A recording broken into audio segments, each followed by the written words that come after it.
So, to round us off for this morning, I'm going to welcome to the stage my fantastic panelists for the final panel, the future of free-to-view television. I'm introducing myself, Akila from Paramount, Sarah from Digital UK, and of course Dan Finch from Simplestream. I'll join you in just a second. We're going to be talking about the shape of free-to-view television in the decade characterised by huge streaming audiences, but also supported alongside broadcasting audiences. You know, we're talking about the future of free-to-view TV today, but it's important to remember that there's live in a massive way, as we still hear from ITV, and of course there is a large contingent of linear viewing still in place. 70% in France, 50% in the UK. One of the analysts can correct me on that particular figure. But without further ado, let's kick off.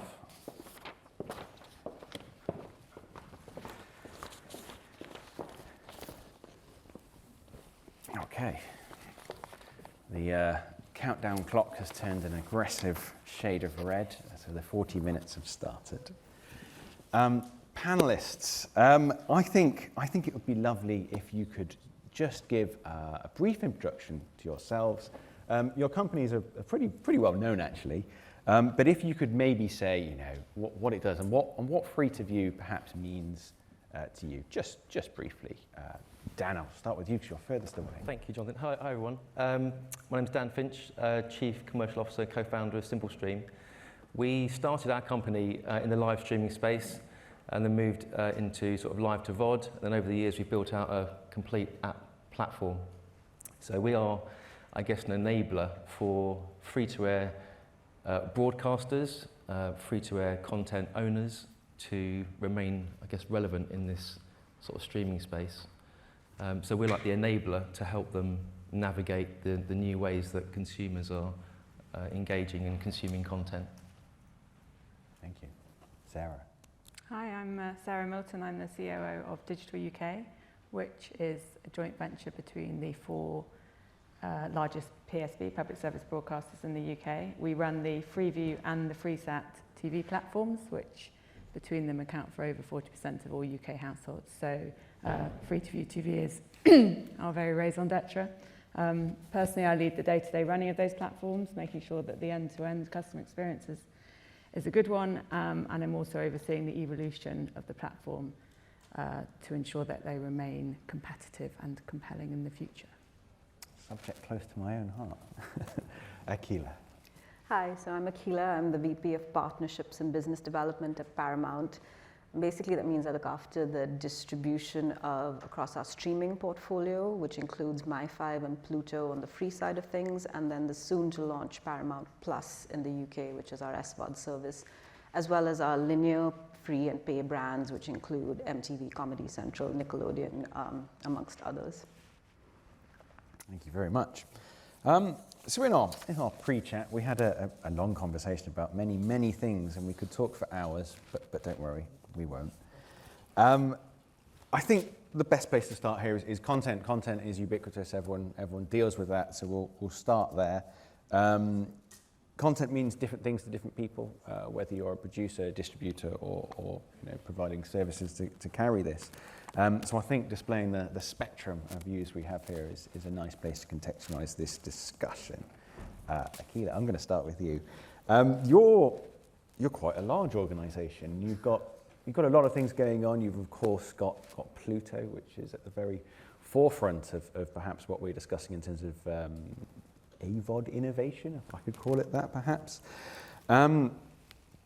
But you also have a lot of sort of legacy, perhaps broadcasting commitments. How do you deal with that? That's a very broad question. Could you talk a little bit about your free-to-air strategy to kick us off with perhaps a view to content? Sure. So at Paramount, we run three streaming services, all with different business models. So if we look at My5 and Pluto in the free space, what we have with My5 is the sort of legacy, is the player that is fueled by our legacy Channel 5 brand and all the very well-loved and well-known Channel 5 content. So, and then on Pluto, it's actually very complementary. Pluto is a linear service where basically everyone's going VOD, and it's a free service where everyone's going subscription. And it's a service which is made up of third-party content providers, so it's actually sort of brand and content agnostic. It's not just our own content. And what's unusual about it is it's well-known and well-loved content that's packaged in interesting and sometimes surprising ways, and that's what makes it really stand out. Perfect, thank you. Sarah, during our discussion, you brought up a really nice, succinct way of explaining perhaps a different concept of the way public and commercial broadcasters work, but also a way that is somewhat forgotten, perhaps, when we talk about global streaming. I believe you called it me versus we TV. I don't want to steal your thunder. It's a lovely way to think about content targeting. Would you mind elaborating a little bit on that? Yeah, sure. So I think as a TV industry and in conferences like this one, I mean, not that there is any conference quite like this one, but in forums, we often talk about the local versus global content debate and the fact that UK broadcasters are delivering content that is made by us, for us, about us. And I wholeheartely buy into that. But I think it is worth adding that there is an enduring appeal of something that sadly I didn't coin, but our CEO coined this phrase, we TV. And we think we TV is TV that brings us together as families, as communities, even as a nation. And it's in contrast to the me TV, which is content that is binged, often on your own, out of sync with other friends, family, even out of sync with your partner. I think I read the other day that there's an increasing habit of people secretly binge watching series, even though they'd agreed to watch it with their partner, and I can slightly relate to that. So you think from the accepted narrative that it's all about me TV and that it's all about me TV exclusive from the SVODs, but of course you only have to see Eurovision just the other week that drew nearly 11 million live viewers, the FA Cup final 7 million, long runners like Britain's Got Talent, like Gogglebox that regularly draw in several million viewers, to know that we TV continues and will continue to play a really important part in the ecosystem. And we TV is something I think we like to, it's something that brings us together and binds us together, and is of course something that the UK broadcasters and the public service broadcasters, Channel 5, Channel 4, ITV, and of course the BBC are uniquely well placed to deliver. Perfect, thank you. And something we also talk about at the EBU is the tyranny of the linear schedule, and the fact that perhaps in a VOD future we can do more on we TV rather than me TV. If I got that the right way around, sorry. Dan, finally Dan. You've got an interesting job. You get to work with quite a wide range of people. So while we tend to work in one area, you're of course working across a big spectrum of IP owners, content producers, these kind of people who are looking to move, change the way they reach users, could be a way of describing it. Do you want to give a little detail here and explain it far better than I could? Yeah, sure. So if we look at our sort of core customer base being free-to-air broadcasters, so this is free-to-view television, but actually it's the free-to-air market that traditionally has been always since 1936, I think, when the first channel got started. That's how people have always consumed free-to-air TV. But then as services like ITVX are going to be launching soon, but iPlayer, any other catch-up service, maybe UK TV Play, all these successful catch-up services have kind of given more consumer choice to how they interact with content. And so for a broadcaster to have that strategy, they either have to have a certain budget, or if they don't have that capability to build in-house, then that's where someone like we might be able to come in and help. And so we do have a broad, we have a fascinating actually insight through our analytics across all of our customers, which I can't share with anybody here, but it gives us an idea of who's watching, for how long, on what device, where they are, live and catch up and VOD.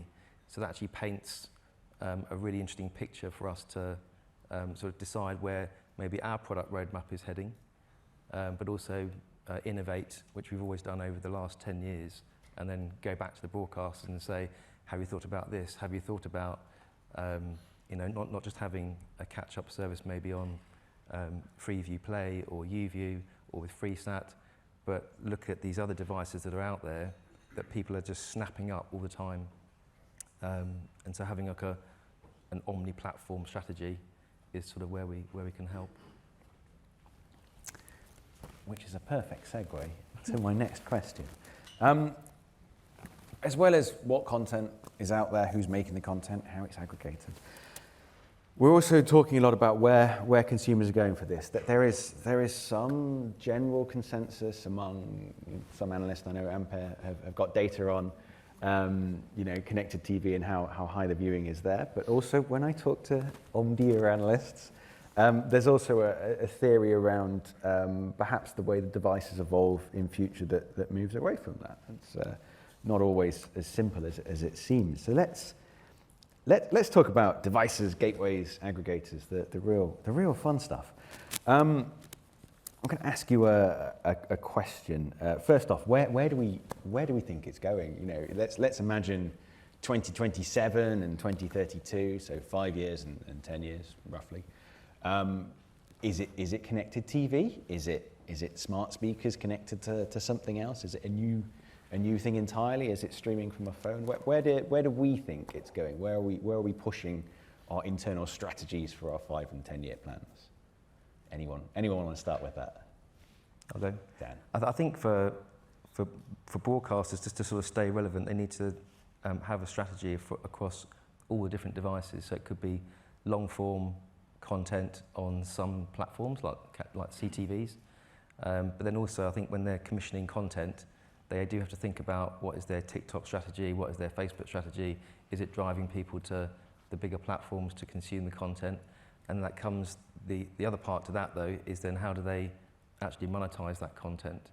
So traditionally we've had Barb, 5,100 homes, the backbone of a £5 billion advertising industry, but actually it's only when you get that return path data that you realise who's actually watching.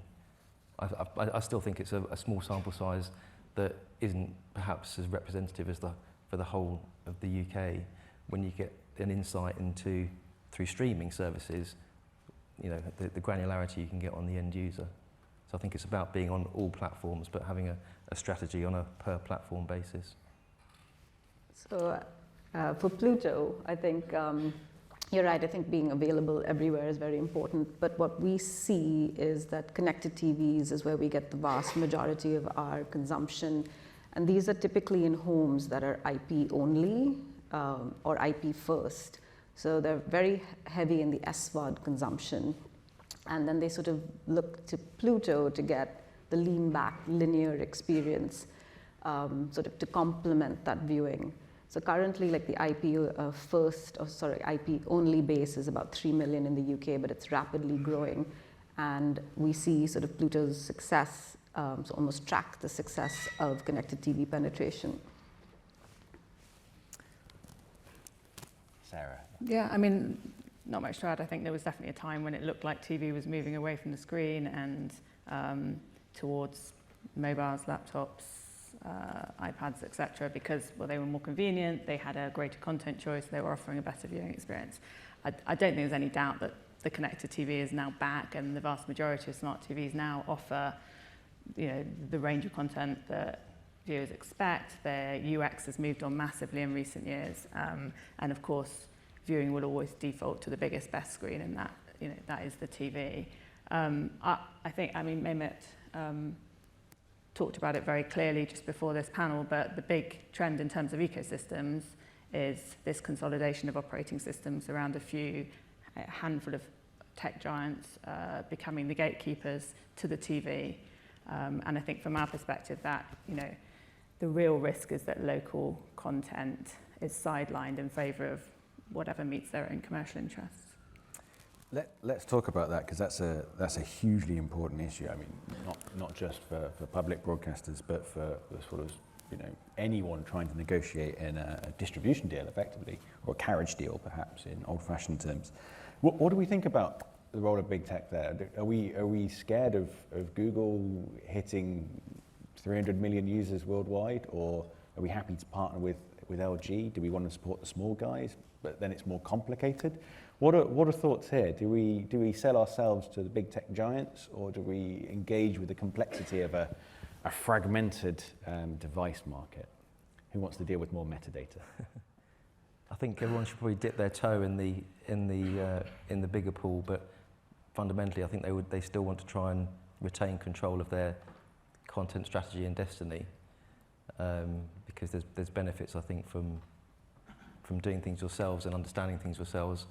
It's a bit like when a channel does a deal with an operator. They are the customer, they are not the end consumer, but they do their deal with that platform. Whereas if they can actually have a direct relationship with the end consumer, that's much more powerful from a content owner's perspective, because it might help them shape their content strategy when they realise that people perhaps aren't watching the content, or they are engaging with the content, therefore they'll make more of that sort of content. So I'd do both. Hedge your bets. Hedge your bets. From a Pluto perspective, the distribution platform partnerships are extremely important, and we work very closely with all our platforms, connected TV and otherwise in the market, to provide the metadata, all the various forms of metadata, the imagery, to make sure we surface in the UI, and it's sort of a symbiotic relationship between the content providers, the advertisers, and the distribution partners, and we sort of, through Pluto, those partnerships fuel the success, and then in turn those partners benefit from Pluto's success as well. So I think the partnerships and working with the platforms is a really important part of the Pluto sort of ethos. Interesting. Sarah, do you have any thoughts here? There's a public remit aspect as well. There is. I mean, I think at the heart of everything we do at Digital UK and Freeview and FreeSat, and you talked about it earlier, it's about partnerships. And you know, we partner with multiple different broadcast and content providers, we partner with retailers, and of course we partner with many different platform providers and operating system providers, and we're happy to do so and keen to do so, provided that we can do so in a way that maintains the prominence that's necessary for the PSBs and other UK broadcasters' content, that enables them to retain the products that they want to deliver, be it ITVX or My5 or others, and that enables them to keep hold of that direct relationship with their consumers and maintain sufficient attribution of their brands to the content that's being viewed. So absolutely partnerships, but done in the right way. Interesting. Does the Roku gets it mantra still hold within that framework? Yeah, I mean, I think that, you know, anyone that gets it from our perspective is a welcome partner or potential partner. Yeah. Perfect. So now we've got a bit of opportunity to complain about the kind of user interfaces and user experience that we're being presented to as sort of content aggregators and producers. Unfortunately, Dan, you might actually get the sticky end of this particular situation. But we know SVOD has the best experience, right? You know, it's got the most money going into the interfaces, it's the shiniest, it's got the best information, it's got the most glamorous actors, and free-to-air is, of course, old, clunky, shows you the wrong content, and shows you adverts for things that you're not interested in and get in the way of the programming that you actually wanted to watch in the first place. Am I right? Or is free-to-air a far more polished proposition than it was 5-10 years ago? Who wants to disagree with me? Please do. I'm happy to pick that up. I mean, the answer is it's far more polished, but that's the short answer. The longer answer is that, you know, we know that viewers are looking for, well, simplicity, relevance, control. They want less friction, more aggregation, and much of that has been conditioned by their experience of the streaming services over the last few years. There's a couple of things that we're seeing in our data that's interesting. One, and actually it resonates with some of the things that Rufus was talking about. One is that we're seeing more, the habits of the older generations are beginning to reflect those of the younger cohorts. So their likelihood to engage with on-demand, and of course, and those are slightly older, more traditional audiences are more minded to view content from UK broadcasters. But also we're seeing more viewers who previously classified themselves as SVOD households now returning to be free TV households. And those viewers, those users obviously bring with them expectations of fantastic recommendations, personalization, features, functionality that give them control. And so yes, free-to-air TV, be that Freeview Play or be that other free-to-air propositions, do have to keep evolving to meet the needs and expectations that have to some extent be conditioned by the streaming services. And I agree with Sarah. I think in that free-to-air services are quite sophisticated in their UI and UX. Pluto invests heavily in the technology stack, and also I think pays a lot of attention to ads as part of the UX and UI, because Pluto, for example, doesn't have any pre-rolls. This is just a way to keep friction-free viewing. When you enter the player, the first thing, there's already something playing. Again, friction-free, there's no entering, there's no selecting, there's already something there. And also, we have only 10 minutes of ads per hour, which is quite non-disruptive, again, where users have the expectation that they do have to watch ads if they're not paying. So I think free-to-air services invest quite heavily, just to add to what Sarah was saying. I think that, sorry, just to come back on that, I think viewers understand the value exchange and the trade-off with ads. What the streaming services have, I think, brought in to play is a degree of discipline about how much advertising one can include in content. And that's a good thing, obviously, from a consumer's perspective. But that trade-off is understood, and increasingly, again, as Rufus was talking about with ITVX, but also on All 4 and others, the choice is there to trade up or trade down, so to choose not to view ads, to pay if you want to. And I think that in itself enhances the experience, because choice is always good. Yeah. Sorry. That's all right. No, I think as well, it's interesting that it's still Freeview, even Pluto have a TV guide, because people still acknowledge the fact that TV guide does work, and that content's been curated by the content owner as opposed to an algorithm. But I think when you can then dip into that program you want to watch, and it then renders additional programs that you might then also want to watch, there is this sort of hybrid approach where the people that know the content the best are scheduling it, and then aside from that, there is actually a smart recommendations engine to accompany it. I'm going to ask a lot of you just now. Let's talk Netflix and Disney. Everyone, it's a big topic and everyone's interested in it. Netflix and Disney are both moving to roll out ads on their platforms. It's almost inevitable at this point. They have put out press releases on to this effect, and it will happen at some point. Disney has some experience of advertising. It knows how it works on its broadcast channels, and of course it runs some AVOD properties. For Netflix, this is entirely new, and the comment made earlier was, forgive me, it's along the lines of people understand the proposition that they're getting when they move to an advertising service. They understand the exchange of value that's taking place there. Netflix subscribers have never had to deal with that. So, 2 questions. 1, is this going to screw Netflix up? And 2, is this good for the industry, the advertising industry? Does this mean that there is no longer this consumer expectation that they can pay $5.99? It's not $5.99. I checked my credit card bill the other week, and it's like £13. $13.99 and get unlimited ad-free content. So first, is this going to go well for Netflix? Do they have the experience to pull off the AVOD space, or are they biting off more than they can chew? I think it's inevitable. I think that once they've locked down on the file sharing of passwords, people will then turn to maybe more of the ad-supported model. I think they have had experience with ad-supported models, just not with Netflix, but they've all grown up in an advertising environment, watching ads on linear TV and other platforms.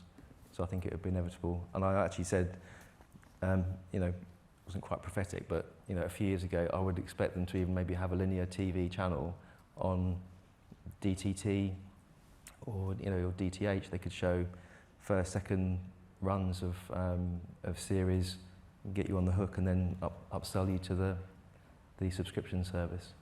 And I think that's, you know, that's something that they're probably looking at the moment.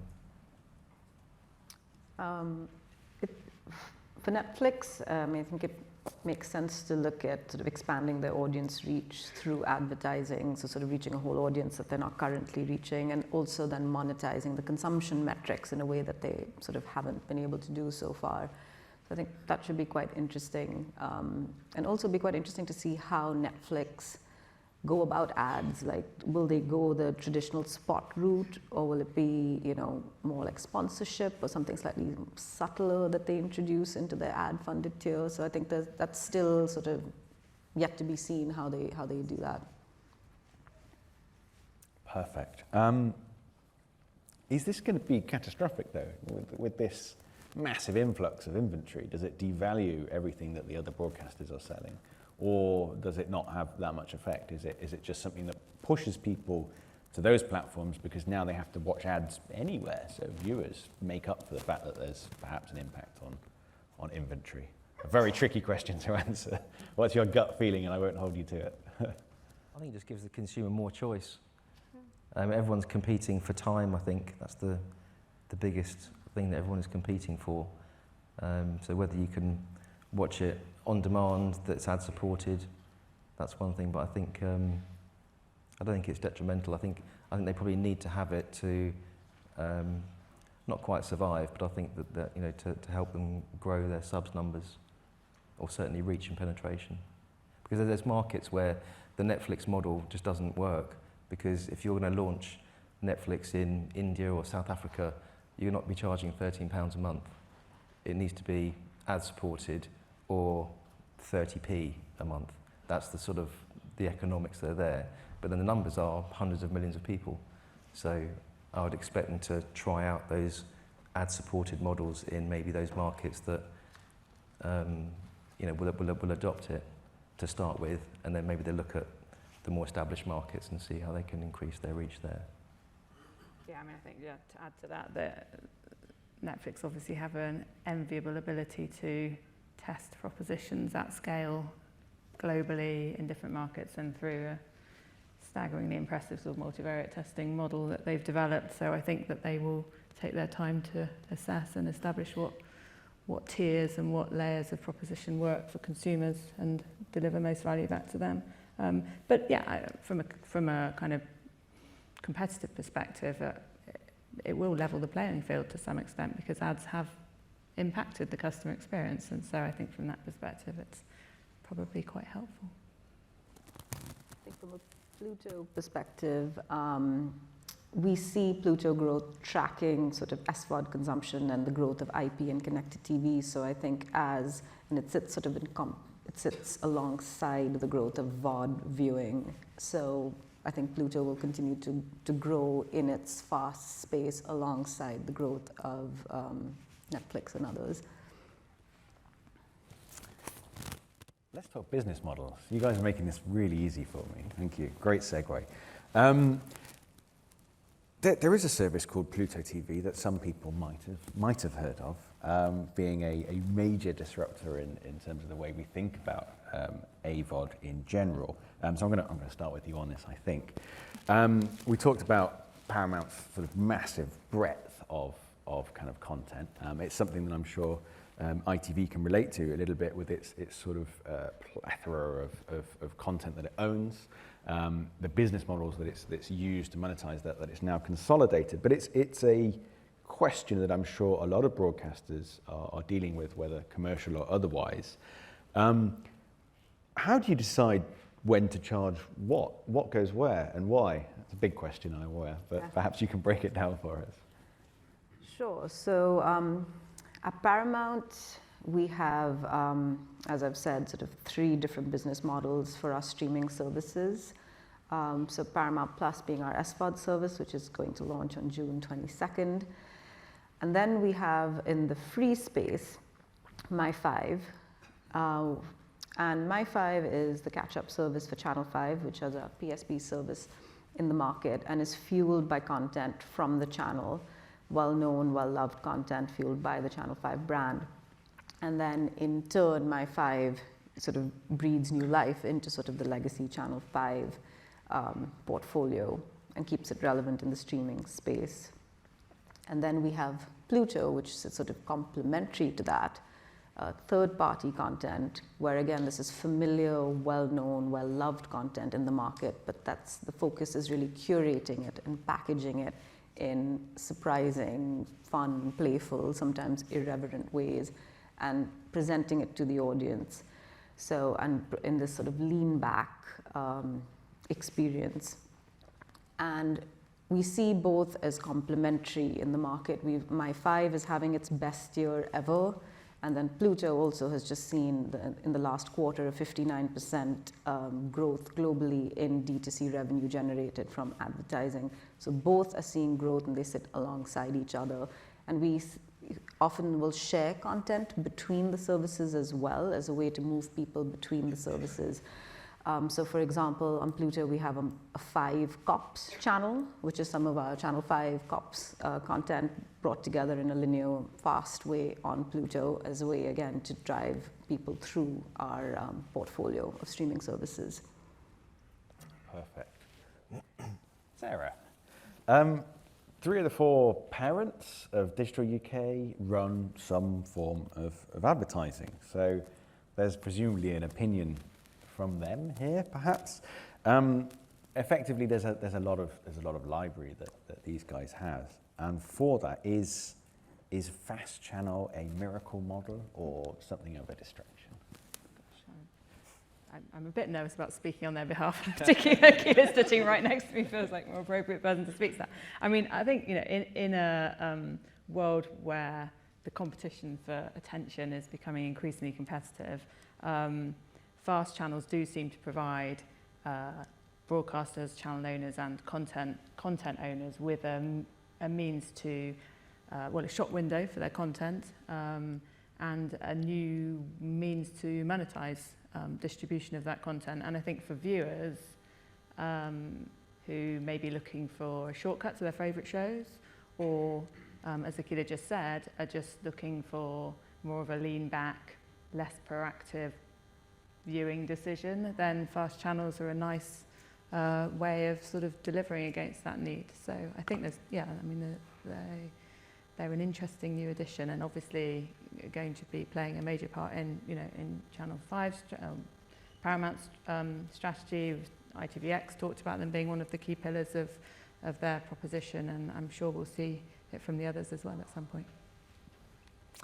So Dan, as we mentioned before, you've got quite a broad range of sort of partners and clients you work with. Surely, if you've got library content, you can just put it on YouTube and monetize it there. Why use a fast channel? I think you're working in the fast space as well. What's going on there? What are you doing, and why are people coming to you for it rather than?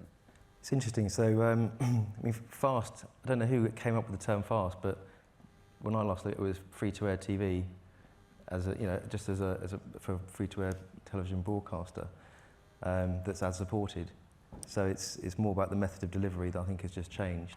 But people come to us and we talk to people all the time, content owners that maybe have a big YouTube following.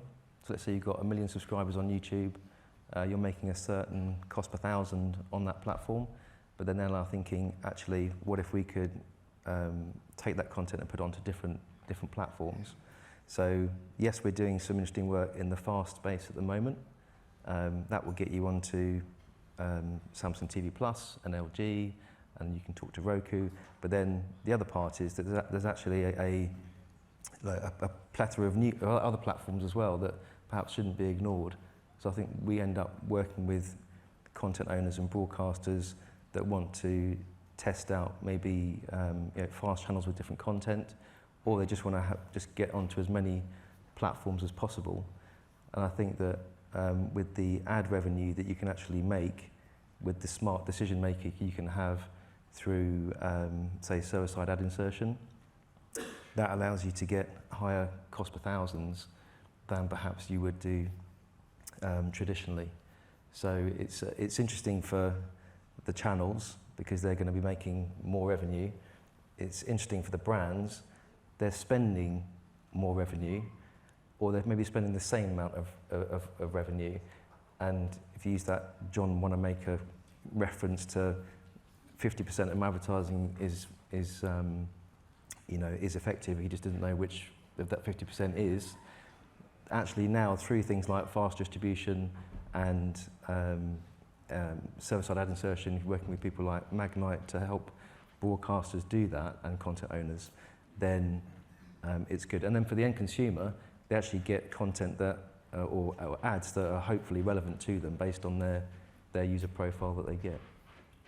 So it's an interesting future for that. It's a fascinating concept, and also it's fascinating from a content perspective, that fast is almost the world where the bigger, more successful, more professional YouTubers are meeting legacy commercial broadcast. It's a giant melting pot that is. And then sometimes they may have their own.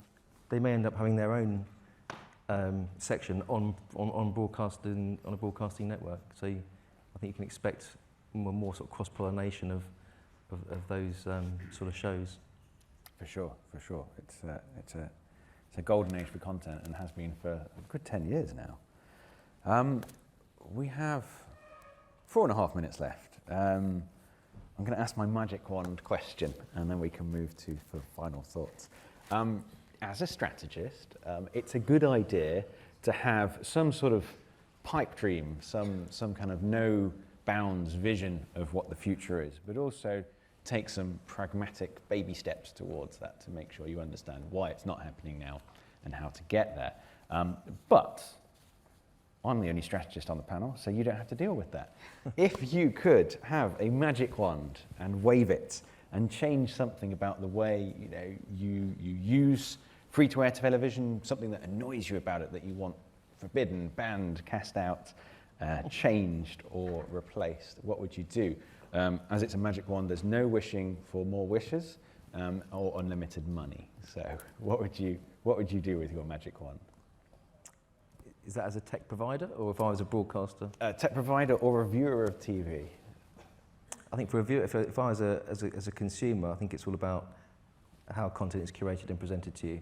And if you can have a more interactive TV guide, that would certainly help, I think, in terms of recommendations of additional things to watch.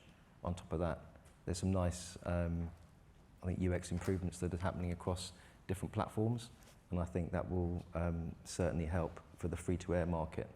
And I guess you'll see this amalgamation of free-to-air, but then also maybe referencing other content on other platforms as well, to try and bring it in and make it all relevant to the end consumer, because they don't have much time, so they want to make a decision quite quickly.